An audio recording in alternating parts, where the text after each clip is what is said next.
Hello everyone, this is the OGGG here, and welcome to the Alternative Podcast, this time on loneliness.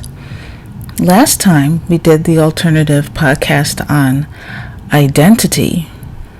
How do we identify ourselves? How should we identify ourselves when it comes to being successful for a cause? And how do we identify ourselves in the face of bigotry so that hatred has no power over us or the bigot in question?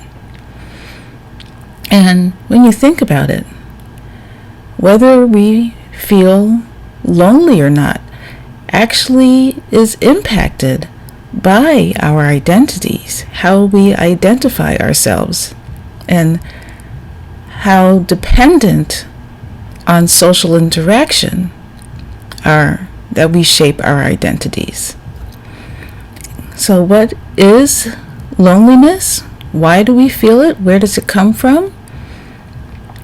Well, loneliness in its most basic form is that you don't enjoy your own company. You don't like being with yourself, around yourself. You are scared to be just with yourself, because in that moment, what most people would consider freedom in some cases becomes terror and fear when you're by yourself. By freedom, I mean when you're alone, there are no expectations. Nobody's telling you what to do or how to behave or what to like.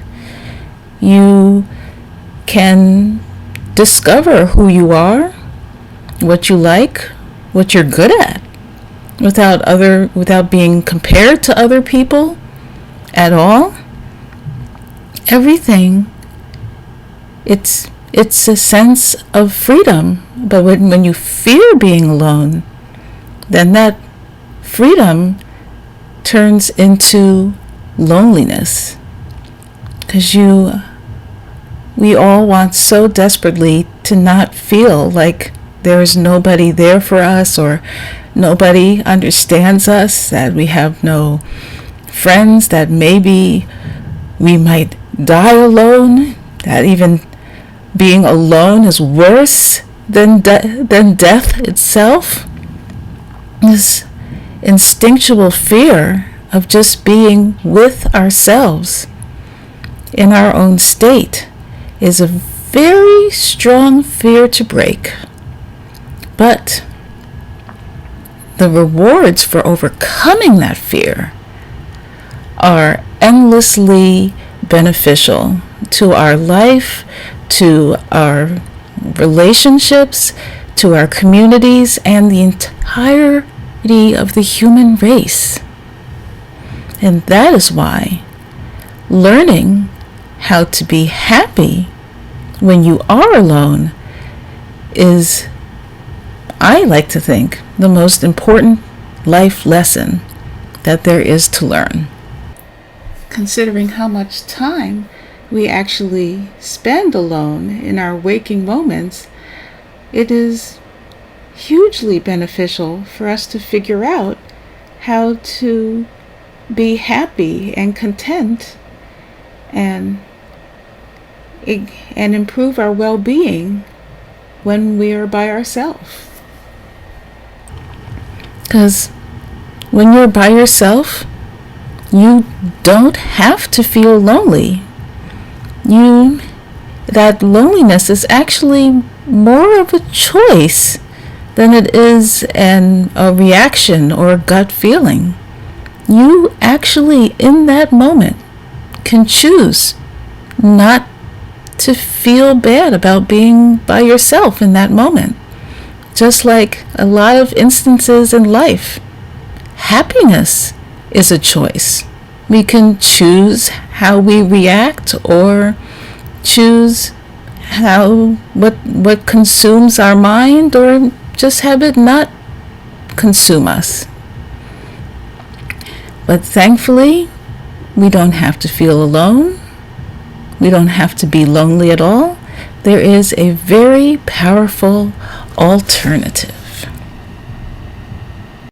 What are the benefits of overcoming loneliness and the fear of being alone? Full autonomy, control over yourself, your emotions, and your life. You also get the powerful benefit of your identity, recognizing who you are, who you actually are, without being influenced by who you're expected to be. You discover complete self-awareness of who you are, and that can never be taken away once you have it. You also get another powerful benefit of becoming immune to peer pressure, to bullying, to people just being cruel to you. Yeah, it won't stop them. They'll keep trying, but it doesn't seem to hurt you anymore. You don't even care what they think. It's just their words, their beliefs, their expectations no longer have any power over you. And another huge benefit is our relationships. Our relationships with others, once we learn how to be happy alone with ourselves, greatly improve. Why is that? It's because of what loneliness actually means. Loneliness means that you don't enjoy your own company. You don't enjoy spending time with yourself. And why should anybody else want to spend time with you if you don't even like being with you? You know? And that's essentially what loneliness means. So when you overcome that and learn how to be happy and enjoy your own company, you can tell people, you know why you should hang out with me? Because I'm interested in this, I like that, I enjoy doing these things, and we can have fun together. You would actually be able to give reasons and advertise yourself as a person who's worthy of being with. But if you don't even understand why people should be with you because you feel lonely when you're with yourself, then you will become so vulnerable and susceptible to other people's perceptions and expectations of you, and you become a pawn to their thoughts and their approval. And that is the real danger of loneliness. So before we can even achieve all these fabulous lifelong benefits of overcoming loneliness, we need to first understand, why do we feel lonely in the first place? We need to understand how this activates within ourselves, our minds, our lives. And largely, loneliness is almost entirely society's fault. Society immediately tells everybody, oh, humans are social creatures, so you must always find a social group, fit in, conform, and, forget your happiness, your mental health, your identity. You must find a social group at all costs and do whatever they say, even if it is at extreme pain and misery to you. And society also makes us compete with each other for attention, for love, for approval. And social media has made that significantly worse compared to every other moment in human history. Everything that we do is judged and critiqued on whether how many likes it has, how many views it has. All of our social media accounts, we feel a constant daily, hourly, minute-wise pressure to maintain a certain image of ourselves so we can be liked by strangers globally. Why? Why is this pressure? Why is this social pressure so overwhelming, so consuming? And then adding to all the horrors that social media contributes to our loneliness and image of self-worth, we have just the regular societal expectations. I say, as a woman, as a man, I expect you to be this way, and if you're not, I will exclude you from my social group. And we also have horribly cruel initiations to be part of our fraternity, our church, our book club, our social group, whatever. We also have other horrible expectations in society. You need to have this job, you need to be successful by this age, you should be married, you should have kids, you should like these things. If you're this gender or this race or from this country, you need to follow these traditions, have these belief systems, and maintain them, regardless if they don't make any sense or they're hurtful to us. It is overwhelmingly horrible, and this is what we deal with every day. And it's no surprise that we can't feel like we can't escape loneliness. To the constant competition for likes, attention, approval, the constant pressure of societal expectations to be a certain way, like certain things, to want to have certain goals in life, to achieve them. And especially the social goals of you need to have a lover, you need to have kids, you need to have a certain amount of friends, you need to be popular. Why?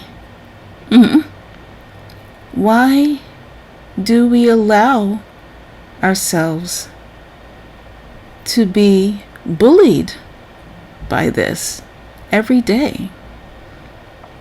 And sometimes loneliness isn't all society's fault. Sometimes it actually is our fault.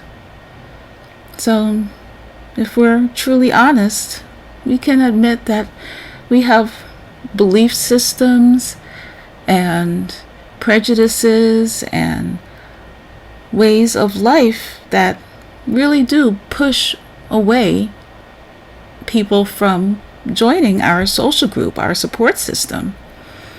Maybe we have a belief that women are inferior, or somebody of a certain skin pigment is superior or inferior, or a religious belief, and that people who don't follow those beliefs are others. So these beliefs that we have make an entire large part of the human population an other instead of a possible member of our chosen family, So we actually do, in a way, create situations that make us lonely, that make us alone when we don't have to be. Think of how many friends we would have if nobody was racist or sexist or religious or fearful of different social groups. Your soulmate could be somebody who you think is an other. Your best friend, a true friend that you could really connect with, could be somebody of a hated group, a group that you hate or feel fearful of. How would you know? You are actively preventing expanding your social group, your chosen family, and your support system by what we believe and how we think of other people. And so we can overcome all of these expectations and beliefs to achieve the benefits of overcoming loneliness while expanding our chosen family and support system. Overcoming loneliness, expectations, and these habits, beliefs is no easy feat, but it is completely and totally doable. Yes, and the first step is the realization that when you're alone doesn't mean that you've failed at a social life or failed as a person, or that you're weird or bad or not worthy of friends. It doesn't mean any of that. What being alone with yourself means is that you actually have total freedom to just be who you are, discover who you are, and just silence the ongoing buzzing of society and expectations in our minds. Because we spend so much time caring about, thinking about how other people perceive us and think of us. We spend so much time for that validation, for that acceptance, to be considered cool or likable by so many people, even total strangers, and that it consumes every single part of our lives on a daily basis. It is exhausting. It is overwhelming. And that's why the realization that when you're by yourself, you don't have to keep maintaining the social buzz in your mind. You can literally shut that off because you are by yourself. I get it. When you're with friends, when you're at work, when you're around the family, you have to play the role and show that you fit in, that you conform, that you can work well with others and stuff. But why you're by yourself? You are free from all that. You can hear it from people who have quit social media, people who meditate, people who just made a major life choice for their own mental health and well-being. In all those situations, even though society says we're social creatures, that we must always be in a social situation, fact is no. We actually do need that time alone to rejuvenate, to free ourselves. And it's also said that when we're by ourselves, that we can tap into amazing levels of creativity that we didn't even notice that we had. that also when we're by ourselves, we can rejuvenate social energy, because the social energy to fit in, to talk with people, to negotiate, to compromise in society is exhausting. And to be in a social situation all the time, you have no time to recuperate from that. You're always in social mode. But when you're alone, and it's in research it says that people who actually live alone, they are actually happier in social situations because they actually get to spend time truly alone with themselves to recuperate and rejuvenate themselves, so that when it's time to go back to a social situation with their friends at work and families, they feel fabulous after resting, taking a social break. And that is what we can do all the time when we are by ourselves. Come to that realization. Now's the time to do this. Because I get it. Being alone at first is terrifying. We are so dependent on other people for validation, for friendship, for safety. A lot of us don't feel safe when we're by ourselves. We feel safer when we're in just one cog in the group, that we're not out alone, exposed, can be easily made a target. But when we spend time alone and change our mindset when we're alone, that this is a time of freedom and rejuvenation, not time of sadness and hopelessness and fear. When we're by ourselves, we can rejuvenate. When we're by ourselves, we can discover who we are, what we actually like. Every day we try to pretend to like things, buy certain objects, tech, clothes, to try to fit in and be trendy and get likes on social media. But we don't actually like these things.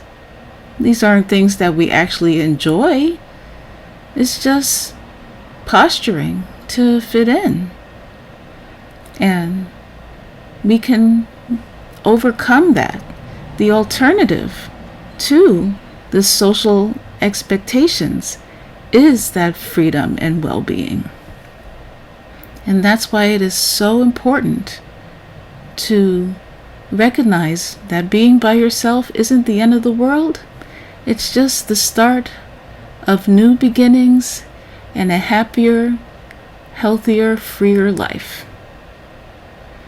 But that sometimes is difficult when you're the one putting the expectations on yourself, that it isn't coming from society. And when that happens, we have lots of people who are so loving and so kind, who always want to be there for people, always want to help others, and put extremely high standards on themselves to be perfect, to be helpful, to be there for everybody else at their own expense, so that even when you're alone, you feel worthless because you feel there's nobody to help. You're not helping somebody. You're not being there for somebody. What do you do?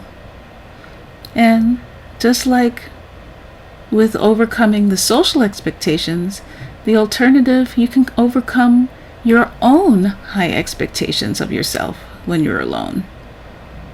To realize that you don't need to be helpful or valuable or there for people all the time when you're by yourself.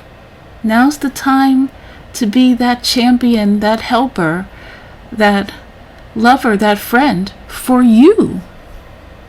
You can do that for yourself. You can be your own best friend in that moment. You can be kinder to yourself. Not put yourself on such harsh expectations. You can shed those worries and fears of your mind. Meditate and just be. To know that you are enough. And that is the ultimate life lesson of being with yourself, being alone. You are enough. We don't need people all the time. When we are with ourselves, we can be our own best friend. We can be our biggest advocates for ourselves. We can be our own defenders, our own protectors. And it's not sad. It's empowering. And we need this.